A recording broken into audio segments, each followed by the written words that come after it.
Hello friends, Debolina Rajdeep রান্নাঘরে তোমাদের সবাইকে স্বাগত জানাই। আজ আমি তোমাদের সাথে যে রেসিপিটি শেয়ার করতে চলেছি তার নাম হলো গাজরের হালুয়া। এই গাজরের হালুয়া খেতে আমাদের সবারই খুবই ভালো লাগে, আবার শীতকালে তো এটা সবার ঘরেই হয়। খাওয়া দাওয়ার শেষে আমাদের সবারই মিষ্টি খেতে খুবই ভালো লাগে, কিন্তু ঘরে যদি এরকম হালুয়া থাকে তো খাওয়াটা একেবারে জমে যায়। আর এটা বানাতে খুব একটা বেশি সময় লাগে না, আর খুব কম উপকরণ দিয়েই এটা বানানো যায়। তাহলে চলো আজকের রেসিপিটা শুরু করা যাক। গাজরের হালুয়া বানাবার জন্য আমি এখানে 4টে বড় বড় সাইজের গাজর নিয়ে নিয়েছি।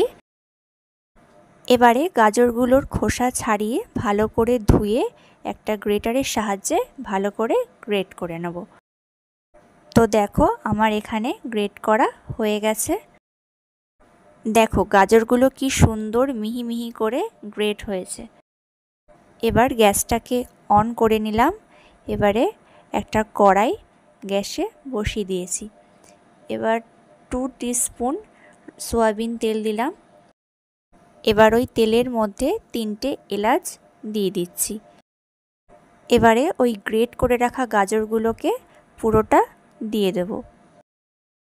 গাজর দেওয়ার পরে এটাকে 8 থেকে 10 মিনিট ভালো করে ভাজতে হবে। ভালো করে না ভাজা হলে গাজর দিয়ে একটা কাঁচা গন্ধ বেরোতে পারে, সেই জন্য একটু সময় নিয়ে গাজরটাকে ভালো করে ভেজে নিতে হবে। গাজরটা ভাজার সময় আমি এর মধ্যে 1 টিস্পুন নুন দিলাম স্বাদের জন্য। তোমরা এটা সয়াবিন তেলের বদলে ঘি দিয়েও ভাজতে পারো, আর এই ভাজার সময় গ্যাসের ফ্লেমটা মিডিয়ামে রাখবে। গাজরটা ভাজা হয়ে গেছে। এবার এর মধ্যে 1 বাটি দুধ দিয়ে দিলাম।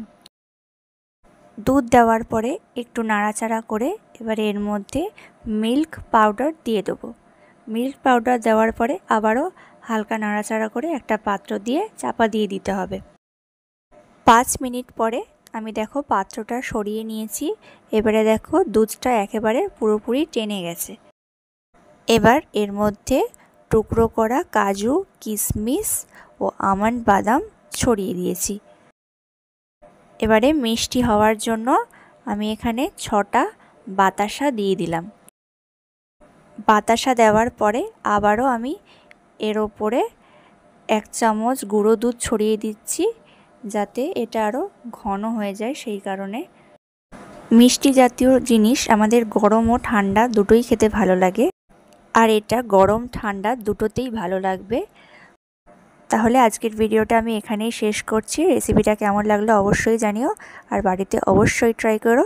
সবাই ভালো থেকো, সুস্থ থেকো, আর ভালো লাগলে অবশ্যই বাড়িতে একবার ট্রাই করো।